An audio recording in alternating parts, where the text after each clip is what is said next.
Assalamualaikum warahmatullahi wabarakatuh. Alhamdulillah, wassalatu wassalamu ala rasulillah, wa ala alihi wa sahbihi wa man tabi'ahum bi ihsanin ila yaumiddin amma ba'd. Hadirin jamaah salat maghrib yang semoga dirahmati oleh Allah. Marilah kita bersyukur kepada Allah Subhanahu wa ta'ala yang telah melimpahkan nikmatnya yang banyak kepada kita. Ada nikmat iman, ada nikmat Islam, ada nikmat harta, kesehatan, waktu, dan lain sebagainya. Karenanya Allah Ta'ala mengingatkan kepada kita dengan sebuah ayat, wa in ta'uddu ni'matallah la tuhsuha. Dan jika kalian mau menghitung satu persatu nikmat Allah, pastilah kalian tidak akan bisa untuk menghitungnya. Kemudian salawat serta salam semoga tetap terlimpahkan dan tercurahkan kepada Nabi Muhammad sallallahu alaihi wasallam, yang dengan sunnahnya kita dapat memahami agama ini dengan benar, yang dengan sunnahnya pula kita dapat membedakan mana yang hak dan mana yang batil. Hadirin a'azzani Allah wa iyyakum, di pertemuan yang telah lalu alhamdulillah kita sudah menyelesaikan ayat yang ke-19 di mana Allah Subhanahu wa taala berfirman, la tarkabunna tabaqan an tabaq. Engkau wahai manusia pasti akan melalui fase demi fase dalam kehidupan. Di saat kita muda, kita menjalankan apa yang kita lakukan. Kemudian kita tumbuh menjadi dewasa dan sekarang menjadi tua. Apa yang harus kita lakukan? Dengan fase demi fase yang telah kita lalui, Pak. Maka hendaknya kita bermuhasabah. Apa itu muhasabah? Menghitung-hitung kesalahan. Bukanlah yang dihitung adalah kesalahan orang lain. Meskipun banyak dari kita, orang Indonesia ini, senang dengan menghitung kesalahan orang lain, Pak. Senang banget kalau misalkan kita dengar nih, orang lain itu salah. Apa buktinya? Buktinya program-program televisi, ya, semacam silet, kiss, cek, dan recheck, itu laris manis, Pak. Ya, kalau sinetron religi, mungkin Ramadan selesai. Ya, tapi kalau program-program semisal silet, gosip seperti itu lama sekali. Ada namanya program silet, semenjak saya kecil itu sudah ada. Sampai saya dewasa pun masih ada. Kenapa demikian? Ratingnya tinggi, saking banyak yang nonton. Itu menunjukkan bahwasanya orang kita itu senang sekali ya mendapatkan kabar tentang keburukan orang lain. Nah, adapun muhasabah di sini adalah dengan menghitung-hitung kesalahan kita. Kesalahan kita di sehari yang lalu, sepekan yang lalu, kita hitung bila perlu pakai kalkulator, Pak. Ya, agar detail berapa banyak kesalahan yang kita lakukan. Sebab kalau nggak ada muhasabah dalam diri kita, yang kita ingat adalah kesalahan sehari yang lalu saja. Oh iya, sehari yang lalu saya pernah ngomong nggak enak kepada istri saya. Oh iya, 2 hari yang lalu saya masih ingat nih tentang bagaimana saya ini melakukan kesalahan terhadap gadget saya. Melihat misalkan aurat yang tidak layak saya lihat. Ini kalau misalkan nggak ada muhasabah, yang seingat kita saja. Tapi kalau kita muhasabah, ya Allah, kira-kira kesalahan saya ketika SMP berapa banyak kesalahan? Ketika saya kelas 1, kelas 2, kelas 3, kemudian lulus sampai SMA, terus kuliah, sampai sekarang kena semua, Pak. Nah, kalau benar muhasabahnya dan kita dapat semua kesalahan yang kita lakukan, maka gampang ya, kita ini akan mudah dalam tobat dengan taubat dan nasuha. Benar taubatnya. Terlebih di masa-masa yang sekarang ini banyak musibah. Disadari atau tidak, Pak? Musim panas seperti ini musibah tidak? Musibah. Musibah ini, Pak. Ya, dan tidaklah musibah ketika Allah menurunkan musibah itu begitu saja, nggak ada alasan. Tentu yang namanya ketika Allah itu menurunkan musibah ada alasan yang besar. Apa itu? Karena dosa-dosa kita, Pak. Bisa jadi ada longsor di mana, ada gempa di mana itu. Ya, di Indonesia. kemudian merata di Sukabumi, Pak ya. Kemudian ada lagi, ini paceklik ini, ya musim panas di Indonesia merata, hampir merata. Begitu. Nah, kenapa demikian? Bisa jadi kita ini ikut nyumbang dosa kita, Pak. Ya, ini penting harus kita pahami dan harus kita ingat. Sebab Allah Ta'ala berfirman, wa ma asabakum min musibah fabima kasabat aydikum.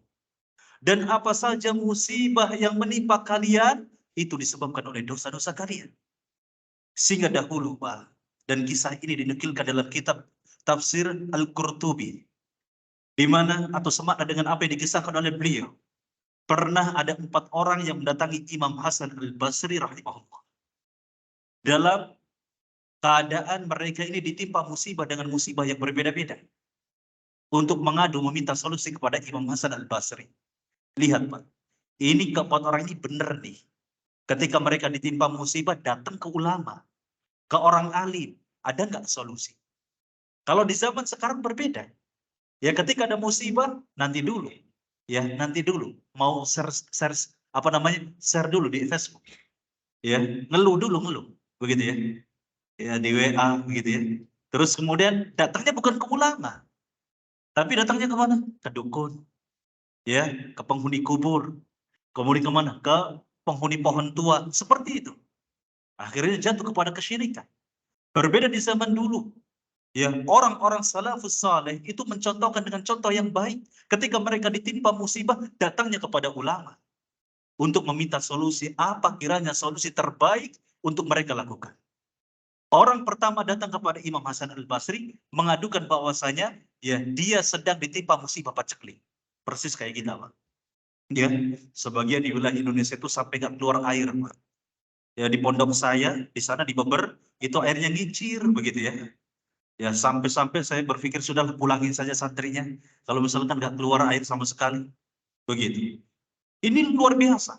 Nah ketika orang pertama ini datang kepada Imam Hasan Al-Basri mengadukan musibah yang dia alami. Apa kata Imam Hasan Al-Basri? Istighfarlah engkau kepada Allah.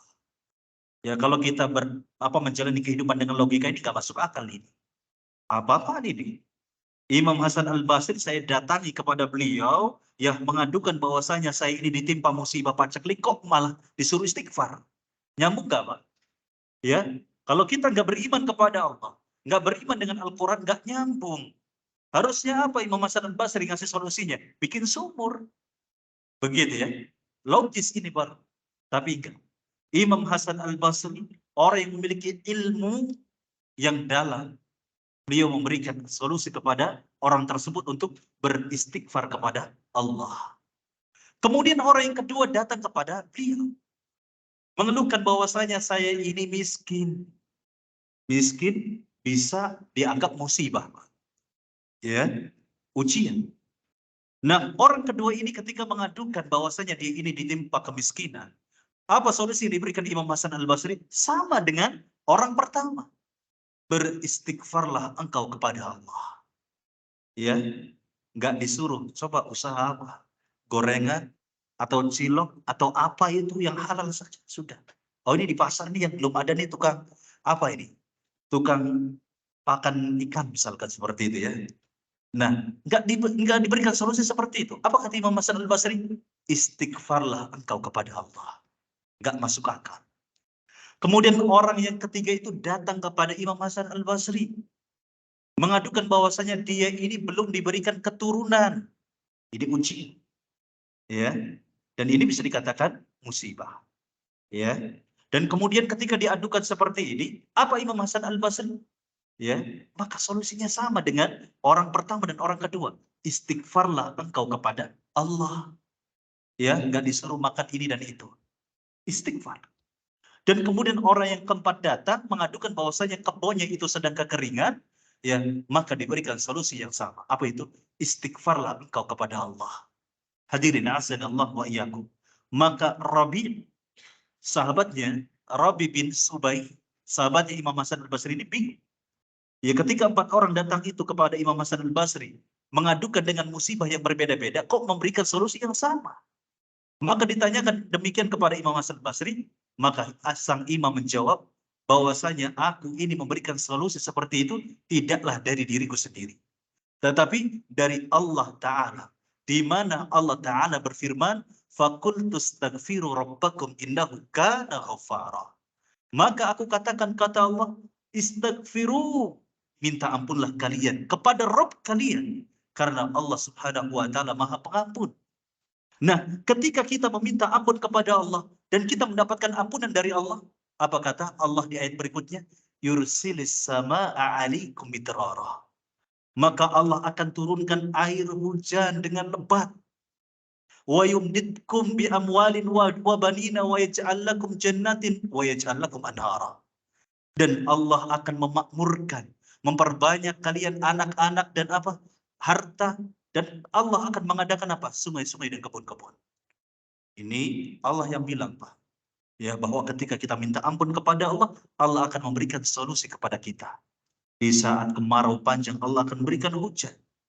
Ya, di saat kita barangkali belum punya keturunan, banyak istighfar, baik suami atau istrinya.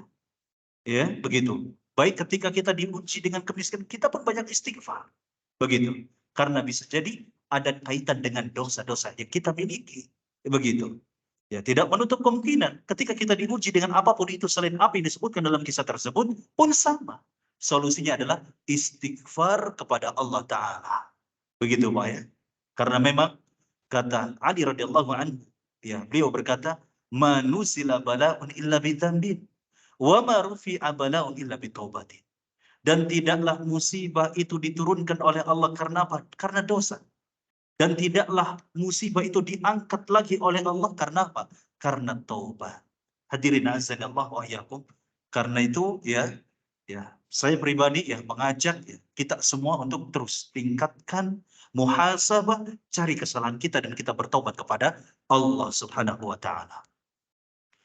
Kemudian Allah Subhanahu wa taala berfirman di ayat berikutnya, "Fama lahum la yu'minun." Ya, fama, maka apa? Di sini adalah lil istifhami al-inkari. Allah bukan bertanya, apa sebab yang menghalangi mereka, kenapa mereka kafir, kata Allah. Bukan berarti Allah gak tahu amalan mereka. Ya, Allah bertanya seperti ini adalah untuk mengingkari perilaku orang-orang kafir. Yang mereka menyekutukan Allah, berbuat kufur, mendustakan Allah dan Rasulnya. Begitu ya. Hadirin azani Allah wa iyyakum. Kemudian Allah Ta'ala berfirman, wa idza quri'a alaihimul qur'anu la yasjudun. Dan ketika dibacakan kepada mereka Al-Quran, ayat-ayat Allah Ta'ala, la yasjudu. Mereka orang-orang kafir ini gak sujud. Dijelaskan di dalam kitab Aun Ar-Rahman fi Tafsir Al-Quran. Maksud daripada wa idza quri'a alaihimul Qur'anu la yasjudun adalah wa man ladzi yamna'uhum idza tuliya alaihimul Qur'an an yakhda'u lahu wa yanqadu li awamirihi wa yusallu wa yasjudu ala al-a'dha'i sab'ah inda sajdatihi ta'dhiman lahu wa syukran lillahi azza wa jalla. Dan apa yang menghalangi mereka? Orang-orang kafir. Apa yang menghalangi mereka? Di mana ketika dibacakan Al-Quran kepada mereka, agar mereka itu tunduk kepada Allah Ta'ala, mentaati perintah Allah, mereka kemudian salat, mereka sujud, ya di atas 7 anggota sujud, dalam rangka untuk mengagungkan Allah dan bersyukur kepada Allah. Apa yang menghalangi mereka? Ya, untuk sujud kepada Allah ketika mereka dibacakan Al-Quran, mereka didakwahi dengan ayat-ayat Allah, apa yang menghalangi mereka? Nanti disebutkan di ayat-ayat setelahnya. Namun perlu kita paham, bahwasanya di dalam ayat ini banyak sekali faidah, Pak. Bahwa tadi mu'alif mengatakan wa yasjudu 'alal a'dha' as-sab'ah. Di mana kita ini sujud, bukan sembarang sujud. Kadangkala ketika kita sujud, entah dalam sholat kita, dalam sujud tilawah kita, dalam sujud syukur kita, itu apa namanya sembarangan sujudnya, begitu ya. Sementara ternyata di dalam sujud itu ada rukun-rukunnya, ada kewajiban-kewajiban yang harus ditunaikan. Apa itu? Hendaknya kita sujud di atas 7 anggota sujud. Di mana Nabi Shallallahu Alaihi Wasallam bersabda, "Umirtu an asjuda ala sab'ati a'dha." Bahwasanya aku ini diperintah oleh Allah untuk sujud di atas anggota di atas 7 anggota tubuh, begitu ya, untuk sujud kepada Allah. Di mana? Ya, dengan apa? Pertama adalah al-jabhah. Jadi ketika Nabi menyebutkan alal jabhah, itu beliau yang ditunjuk hidung, Pak. Ya, bukan kening. Ya, sehingga para ulama mewajibkan ketika sujud juga harus nempel hidungnya, Pak, di tempat sujud, bukan hanya keningnya saja. Begitu ya. Ini yang pertama. Apa namanya? Jabhah. Ya, kening, maka harus nempel. Gitu ya, nggak boleh kita nggak nempel seperti itu. Kemudian yang kedua adalah al-yadain, kedua telapak tangan, begitu ya, ditempelkan dengan baik. Ya, nggak boleh seperti ini misalkan. Ya, nggak boleh seperti ini, Pak. Harus dengan kedua telapak tangan. Dan kemudian warukbatain, dan kedua lutut. Ya, kedua lutut, misalkan di lutut kaki, nggak boleh cuma satu tok, Pak. Ya, yang satunya misalkan ganggang gitu ya, nggak nempel tempat sujud. Misalkan ini nggak boleh seperti, harus nempel semua. Kemudian atrafil qadamain. Ya, maksudnya adalah pucuknya kaki. Ya, apa itu? Nih, misalkan ini kaki nih, Pak. Seperti ini ya. Ditempelkan keduanya. Seperti itu. Nah, bagaimana kalau seandainya ada yang nggak nempel? Lututnya cuma satu, lututnya dua, tapi yang nempel satu. Nggak sah sujudnya. Kalau dalam sholat, berarti sholatnya nggak sah. Kata siapa? Kata Imam Nawawi rahimahullah ta'ala dalam kitab Al-Majmu'. Beliau menukilkan pendapatnya Imam Asy-Syafi'i rahimahullah ta'ala bahwasanya tidak sah orang yang sujudnya tidak sempurna. Begitu ya. Misalkan cuma tangannya satu. Dia mentang-mentang kuat, misalkan satu saja tangannya. Kuat kok cuma satu. Nah, ini nggak sah nih, seperti ini. Begitu ya. Nah, maka harus benar semua. Nah, ini tentang sujud. Adapun sujud tilawah, maka yang dimaksud di dalam ayat ini, ketika Allah menyebutkan wa idza quri'a 'alaihimul qur'anu la yasjudun, maka ulama ahli tafsir juga menjelaskan bahwasanya sujud di sini juga sujud tilawah. Ya, di mana kita disyariatkan ketika kita mendengar ayat-ayat sajadah itu harus sujud. Meskipun memang khilaf ulama, ada yang mengatakan wajib, ada yang mengatakan sunnah. Nanti dijelaskan di dalam kitab ini. Wa qad thabata anna Nabi sallallahu alaihi wasallam sajada fi hadhihi surah. Maka sungguh telah tetap bahwasanya Nabi telah sujud di dalam surat ini. Jadi Nabi ketika membaca surat ini, ya, maksudnya surat Al-Insyiqaq, dan mendapati ayat ini wa idza quri'a 'alaihimul qur'anu la yasjudun, beliau langsung sujud. Begitu ya, setelah membacanya. Entah dalam salat ataupun di luar salat. Ya, kalau di luar salat, di luar salat itu nggak ada intikal, Pak. Nggak ada takbir intikal. Begitu ya.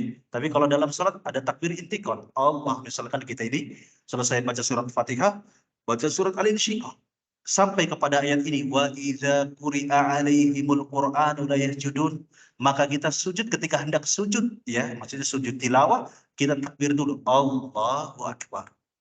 Ya. Kita sujud, bacanya apa? Subhana rabbiyal a'la.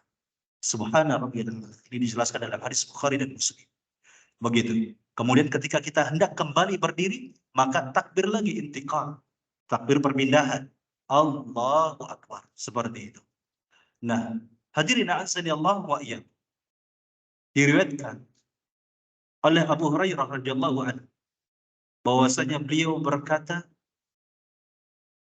sajadna ma'a Rasulillah sallallahu alaihi wasallam fi idza sama'un syaqqat wa qra bismi rabbikal ladzi khalaq.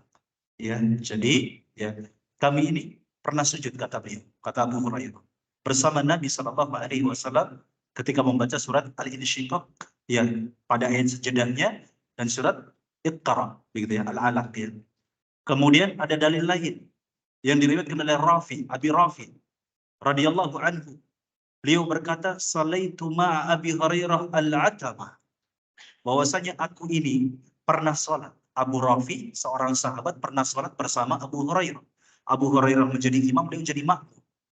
Maka al-'atama, sholat al-'atama itu sholat Isya, Pak. Ya, jadi ada beberapa sholat yang memiliki muradif persamaan nama. Ada nama lain. Seperti sholat asar itu nama lain itu al-wusta. Begitu ya. Adapun Isya itu al-'atama. Nah, ketika Abu Rafi itu sholat bersama Imam Abu Hurairah, maka ketika Abu Hurairah sebagai imam ini membaca surat Al-Insyiqaq dan sampai kepada ayat fa idza quri'a 'alaihimul qur'anu la yasjudun, maka sujud Abu Hurairah. Dan ditanya oleh Abu Rafi ini, kenapa? Kenapa kau sujud setelah sholat, begitu ya? Maka beliau menjawab, sajadtu khalfa Abil Qasim sallallahu alaihi wasallam. Aku ini pernah sujud bersama Abul Qasim. Abul Qasim itu Rasulullah. Kunyahnya Nabi Muhammad. Begitu ya, Pak ya. Jadi Muhammad itu Rasulullah itu pakai kunyah. Siapa kunyahnya? Abul Qasim. Abul Qasim. Jadi kalau zaman sekarang ada orang yang senang dipanggil dengan kalimat Abu depannya, jangan apa, Pak? Jangan dinyinyirin. Begitu ya. Jangan rasa apa sih ini? Begitu ya. Ini ada tuntunannya dari Nabi. Di mana Nabi sendiri beliau memakai kunyah dengan sebutan Abul Qasim. Jangan diplesetkan jadi Abu Gosok lah, inilah itulah gitu ya. Kadangkala kalau kita benci terhadap sebuah syariat atau sunnah karena kita nggak tahu ilmunya, akhirnya apa? Dibully gitu, diplesetkan. Ini keliru ya, bisa terjatuh kepada kekufuran. Hadirin azani Allah wa iyyakum. Maka ketika Abu Hurairah menjawab demikian, apa yang dikatakan oleh Abu Rafi? Aku ya terus melakukan sujud tilawah ya ketika aku mendapati ilmu dari Abu Hurairah. Semakna dengan apa yang dikatakan beliau. Hadirin azani Allah wa iyyakum. Maka ya ulama itu berbeda pendapat tentang hukum sujud tilawah. Ada yang mengatakan wajib, ada yang mengatakan sunnah. Mana yang lebih rajih? Ya, ini kita harus paham, Pak. Kalau ada ulama berbeda pendapat, begitu ya, jangan sampai kita ini tidak mau tahu mana pendapat yang lebih rajih, mana pendapat yang lebih kuat. Oh, sudah. Toh itu ada pendapat ulama, ya sudah benar semua. Enggak seperti itu. Harus cari mana pendapat yang lebih kuat. Kalau kita serba gampangan gitu, sudahlah. Yang penting ikut pendapat ulama, ini namanya taklid buta. Begitu ya. Bahaya seperti ini. Ya. Imam Abu Hanifah, beliau berpendapat bahwasanya yang namanya janda itu menikah boleh nggak ada saksi, begitu ya. Nggak ada wali, begitu ya. Nggak apa-apa. Ini keliru, ini pendapat yang salah tanpa mengurangi rasa hormat kepada beliau rahimahullah. Begitu ya. Tetapi kita harus tahu pendapat yang lebih kuat mana. Ternyata dalam hal ini pendapat yang kuat adalah pendapat Imam Asy-Syafi'i, Imam Ahmad bin Hanbal, dan Imam Malik dan ulama yang lainnya, bahwasanya yang namanya nikah, ya baik janda ataupun gadis, maka harus ada wali. Ya, ini harus kita fahami. Maka mu'allif berkata wasahih anahu sunnah muakkadah. Bahwasanya pendapat yang benar, yang namanya sujud tilawah adalah sunnah muakkadah. Ya, ini sunnah muakkadah, Pak. Jadi kalau misalkan khususnya ketika kita sholat, imam itu nggak sujud ketika baca ayat sajdah, kita jangan sujud sendiri, begitu ya. Jangan sujud sendiri, begitu ya. Ikuti imam. Oh, imam nggak sujud, ya sudah, kita nggak usah sujud. Seperti itu ya. Jangan sampai karena kita saking semangatnya ingin mengamalkan sunnah, akhirnya nggak berperilaku hikmah dalam mengamalkan sunnah. Ya, sudah. Sujud terus kemudian mencari imam. Ini keliru. Justru bisa membatalkan sholat. Begitu ya. Begitu. Hadirin azani Allah wa iyyakum. Kemudian beliau berkata, walaysa wajibin, gak wajib. Ya. Lama sabata an Umar bin Khattab radhiyallahu anhu. Ya, sebagaimana telah tetap dari asar Umar bin Khattab. Anahu qara'a surat An-Naml. Bahwasanya beliau itu pernah membaca surat Naml, Pak, ketika beliau di atas mimbar khutbah salat Jumat. Ketika di dalam surat An-Naml itu ada surat ayat sajdah. Beliau turun dari mimbar untuk sujud. Begitu ya. Sujud, Pak. Dan kemudian ketika beliau menjadi khatib di khutbah berikutnya. Ketika membaca surat An-Naml lagi, ya ada ayat sajdahnya di sana, beliau enggak sujud. Beliau berkata, "Innallaha lam yafrad alaina sujud illa an tasha." Ya, sesungguhnya Allah itu enggak mewajibkan kami untuk sujud kecuali apa yang kita kehendaki, kecuali apa yang kita mau. Menunjukkan bahwasanya sujud tilawah itu hukumnya sunnah muakkadah. Lebih baik dilakukan. Begitu, Pak ya. Hadirin azani Allah wa iyyakum. Dan ketika Umar itu mengatakan demikian, bahwasanya Allah enggak mewajibkan kepada kami itu untuk sujud tilawah kecuali apa yang kita mau saja, itu dihadiri oleh sahabat yang lain. Ya, terutama sahabat-sahabat yang muda seperti Abdullah ibn Abbas, Abdullah ibn Umar, ya, begitu. Nah, dan tidak ada satupun sahabat yang mengingkari perkataan beliau. Itu artinya hukum sunnah muakkadah ini, ya, itu disepakati oleh para ulama. Begitu. Ini maksudnya adalah ijma sahabat, begitu ya. Artinya kalau ada sahabat nih ngomong, Pak, ya beliau berpendapat dan nggak ada yang mengingkari, berarti sudah dianggap sebagai ijma. Begitu ya, ijma sahabat. Tapi kalau misalkan ada yang menyelisihi, lagi-lagi kita orang di zaman ini harus meneliti ya mana pendapat yang lebih kuat. Begitu ya. Seperti pernah, kalau tidak salah Abdullah ibn Mas'ud, ya, beliau pernah berpendapat bahwasanya bolehnya nikah mut'ah. Ya, sempat seperti itu. Meskipun akhirnya beliau rujuk. Dan sahabat saat itu berbeda pendapat tentang hukum nikah mut'ah. Ada yang mengatakan haram karena sudah mansuh oleh sunnah berikutnya, oleh dalil berikutnya. Ada yang mengatakan bahwasanya sunnah boleh begitu ya, karena belum ada dalil yang menasih begitu ya, daripada hukum nikah mut'ah. Nikah mut'ah itu enak ya, kawin kontrak ya, bosan cerai nikah lagi, bosan cerai nikah, enak. Tapi sekarang sudah teranggap zina begitu ya, ini zina nggak boleh. Tetapi ya, kebiasaan ini masih dilakukan oleh orang-orang Syiah. Di Bogor sana, di puncak sana ini biasa dengan nikah mut'ah orang-orang Syiah. Begitu. Di Bandung itu nggak aneh. Kalau ada wanita yang punya HIV, bukan karena dia itu PSK, tapi karena apa? Karena dia pengikut Syiah, Pak. Begitu ya.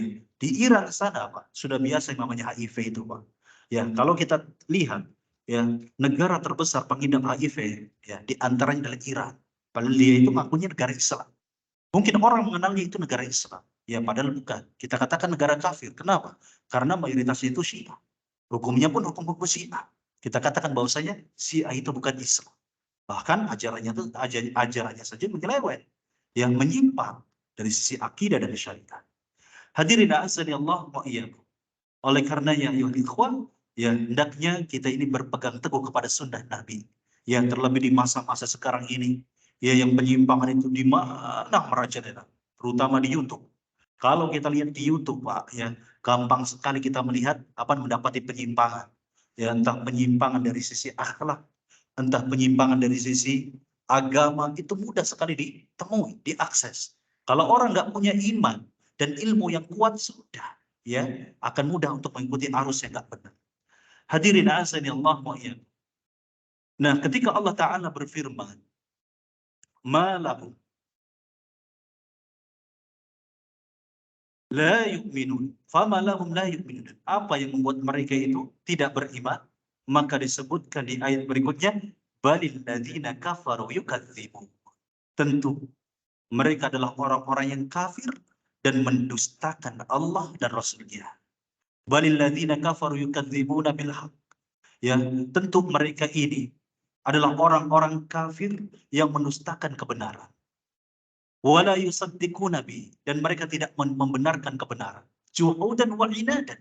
Mereka benar-benar keras penentangannya terhadap kebenaran. Fahadha huwa sababu adami imani. Dan inilah sebab yang tidak berimannya mereka. Wa adamu sujudi, tidak sujudnya mereka. Hadirin azan ya Allah wa yakum. Maka ini diantara orang itu nggak beriman kepada Allah. Selain karena mereka ini nggak mau belajar.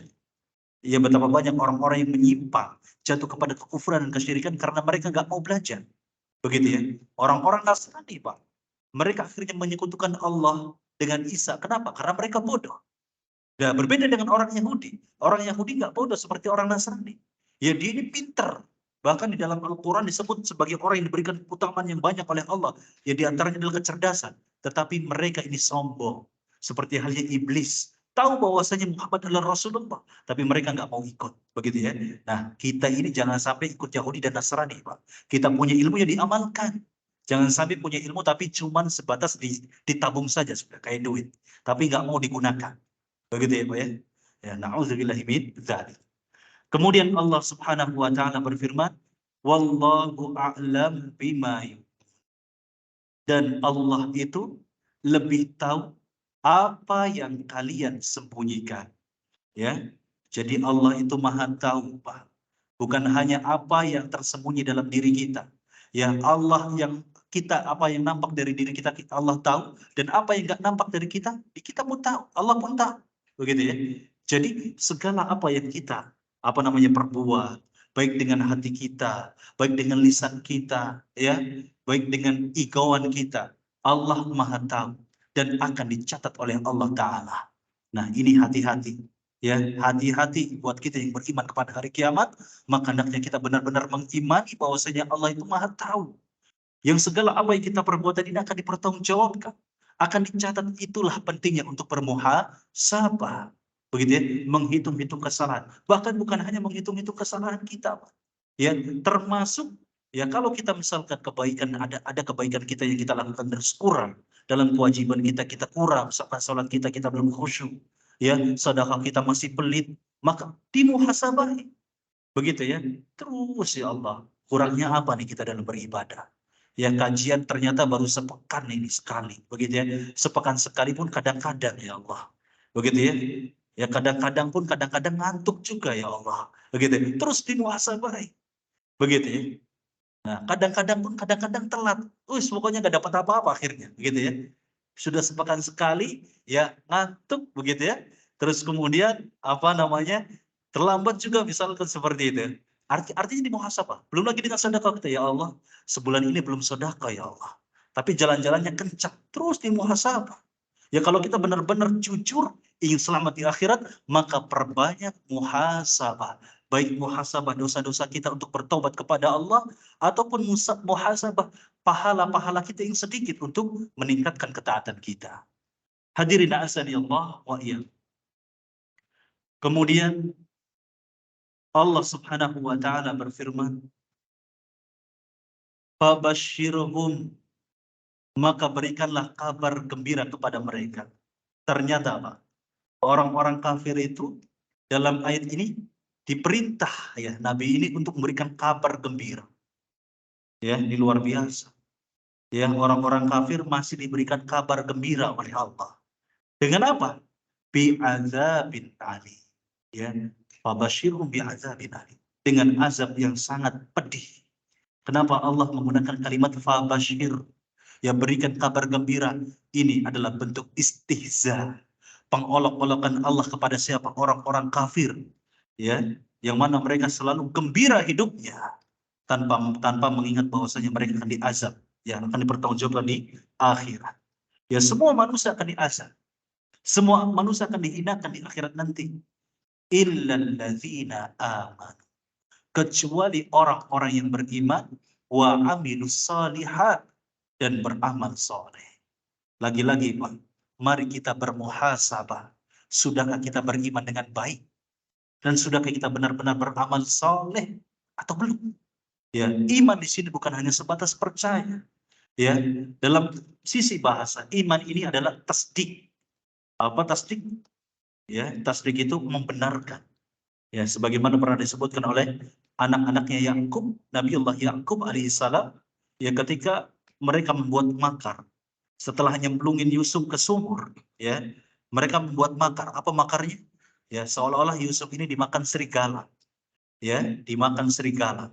Dia memang mengadukan kepada bapaknya Yakub ketika pulang, ya mengadu mereka bahwasanya kami ini meninggalkan Yusuf di tempat barat begitu ya, sedangkan kami ini berlomba-lomba, ya sedang bermain dan berlomba-lomba. Nah, tetapi sekembalinya kami ini Yusuf sudah dimakan oleh serigala, begitu. Maka mereka kemudian menunjukkan apa namanya bentuk makar mereka, mereka menunjukkan bajunya Yusuf, ya baju yang sudah dilumuri darah. Tapi Nabi Yakub, Nabiullah, ya nggak percaya begitu saja. Ya, terlebih ada indikasi bahwasanya mereka itu dusta. Kenapa? Ini baju memang ada darahnya, tapi apa? Gak ada yang sobek sekali sedikit pun. Ya, akhirnya Yakub berpaling, nggak percaya dengan apa yang dikatakan. Nah, sedangkan mereka saudaranya Yusuf ini berkata, "Wa ma anta bimu'minin lana walau kunna shadiqin." Engkau itu wahai Abi, ya, bapakku, engkau tidak akan pernah percaya. Nggak percaya kepadaku meskipun kami ini adalah orang-orang yang jujur. Hadirin azan Allah wa ya. Adapun iman, ya istilahan secara istilah artinya apa, Pak? Ayo, jangan sampai kita ini rajin duduk di majelis ilmu, tapi ketika ditanya iman apa, ya bukan karena nggak ngerti, lupa, begitu ya, lupa. Ditanya iman apa, mentok, ya jawabnya dengan percaya. Ini mah anak SD juga bisa, Pak. Ya, iman itu nggak hanya sebatas percaya, tapi iman itu kata para ulama adalah at-tasdiqu bil qalbi wa taqriru bil lisan wal amalu bil jawari. Iman itu adalah membenarkan dengan hati, Jadi ketika kita mengaku beriman kepada Allah, harus ada pembenaran dalam hati bahwasanya Allah itu benar, Allah itu ada, Allah itu Khalik, Allah itu Malik, Allah itu Al-Mudabbir. Begitu ya. Mengaku adanya Allah. Kemudian wat takriru bil lisan, mengucapkan dengan lisan. Aplikasikan dengan lisan kita, ya, mengucapkan 2 kalimat syahadat. Begitu, dan tidak mengucapkan kalimat-kalimat kufur. Wal amalu bil jawari. Bentuk kita keimanan kepada Allah itu apa? Beramal soleh. Ya, dan ini 2 paket, ya, 2 hal yang harus ada dalam diri kita. Ketika Allah menyebutkan ilal ladzina amanu wa amilus solihat, bukan berarti kita mau boleh pilih salah satunya. Ya, untuk selamat, untuk tidak mendapatkan azab di akhirat, boleh pilih salah satunya. Ah, saya mah nggak amal soleh, iman saja sudah. Atau sebaliknya, ah, saya mah amal soleh saja. Ya, kayak orang-orang sufi, ya, sebagian mereka yang sudah hulu, mereka cukup beriman saja. Begitu ya. Bahkan tokoh sufi, ya, oknum ya, saya katakan masih oknum begitu ya. Ya, karena ada banyak sufi juga yang masih normal begitu ya, mengamalkan syariat dengan benar begitu ya. Saya baca di status ya, ada seorang tokoh sufi mengatakan bahwasanya kalau kita terhadap diri kita itu melihat diri kita itu dengan syariat. Paham? Tapi kalau misalkan kita menilai orang lain itu dengan hakikat. Maksudnya apa? Kalau misalkan kita melihat, oh saya ini salah, ya hukumi kita ini salah.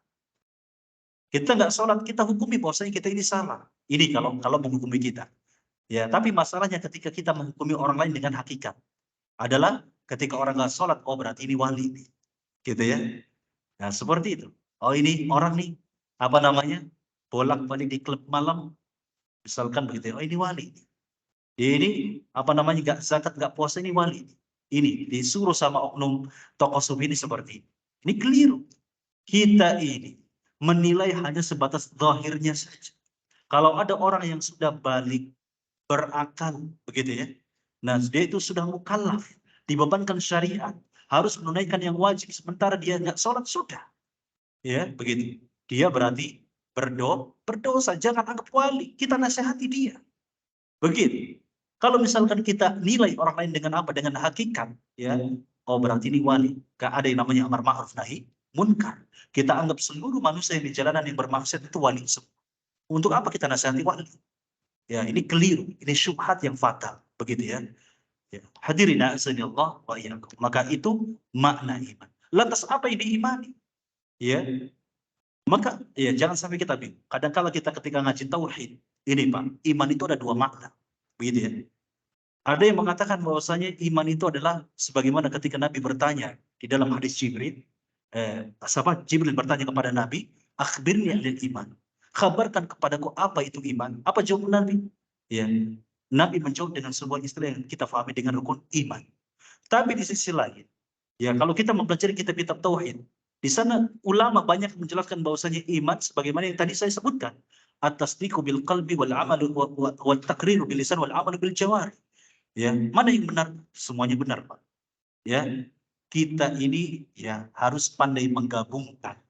Ya, maka ini kedua makna ini bukan untuk dipertentangkan, tapi dipergabungkan, digabungkan. Ya, maksudnya ketika disebutkan di dalam definisi tersebut, at-tasdiqu bil qalbi, ya, membenarkan dengan hati, maka apa yang dibenarkan?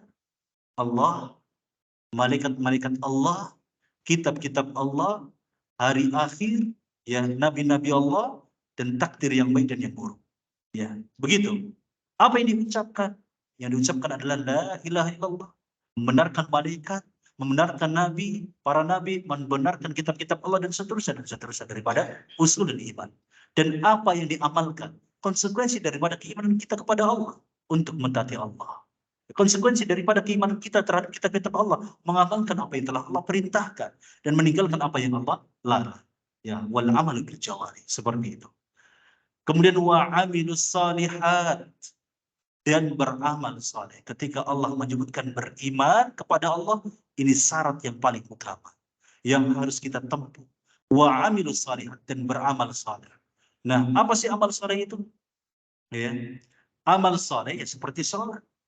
Amalan zahir, ya, seperti puasa, zakat, dan harus ikhlas dalam mengerjakan dan sesuai dengan tuntunan Nabi Shallallahu Alaihi Wasallam. Maka disebut amal soleh manakala amal itu sesuai dengan apa? Tuntunan Nabi Shallallahu Alaihi Wasallam dan didasari dengan ikhlas. Ya, kalau misalkan kita beramal soleh tapi gak ada tuntunan dari Nabi, sudah itu bukan amal soleh namanya.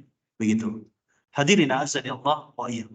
Maka orang-orang yang beriman, orang-orang yang beramal soleh, ya mereka akan mendapatkan ganjaran yang tanpa batas. Di mana? Di surga. Apa kata Allah di ayat yang terakhir dalam surat Al-Insyiqaq yang semua kita mendapatkannya? Lahum ajrun ghairu mamnun. Bagi mereka adalah ganjaran yang tanpa batas, Pak.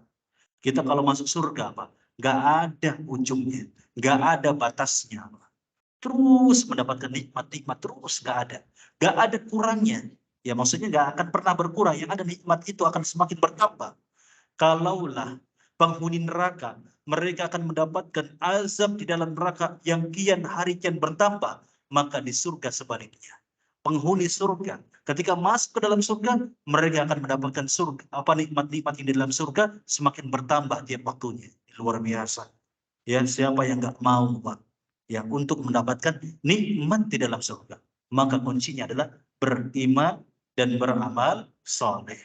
Maka barangkali ini ya pembahasan surat Al-Insyiqaq, ya panjang sebetulnya ya. Kita membahas surat Al-Insyiqaq itu kurang lebih ada kurang lebih 2 bulan kali ya. Sebulan atau 2 bulan. Ya. Berapa bulan Pak Wildan? Hah? 2 bulan ya.